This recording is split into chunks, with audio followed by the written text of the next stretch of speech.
Here are 10 additional violations based on the Fair Debt Collection Practices Act, otherwise known as the FDCPA. Contacting the consumer at their place of employment after being told not to. Collection companies are not allowed to contact consumers at their place of employment if they've been informed that such calls are not permitted.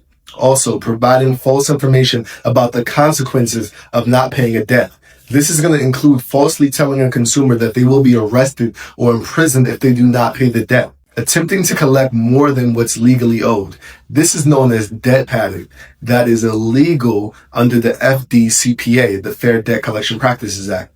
Contacting consumers who have an attorney representing them. So if you have an attorney representing them, they cannot contact you. Collection companies are required to stop contacting consumers once they've been informed that the consumer has an attorney representing them.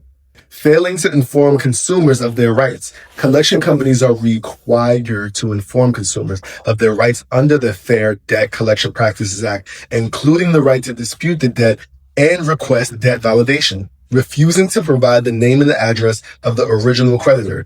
Collection companies are required to provide the name and address of the original creditor upon request. Also, threatening to take legal action that is not legally allowed.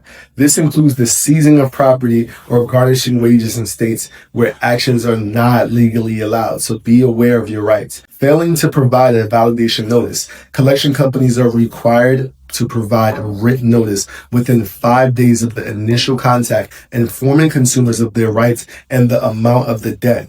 Please understand that part. Collecting a debt that has been discharged in bankruptcy. If your debt is in bankruptcy, if it's been discharged in bankruptcy, that is not fair game. Collection companies are not allowed to collect a debt that has been discharged in bankruptcy. Also, using languages or symbols on envelopes that suggest the letter is from a government agency is a big no-no. That's a violation. That's a deceptive practice that is illegal under the Fair Debt Collection Practices Act. Those are some violations under the FDCPA that you need to be aware of. And if that has happened to you, contact a consumer attorney and assert your rights.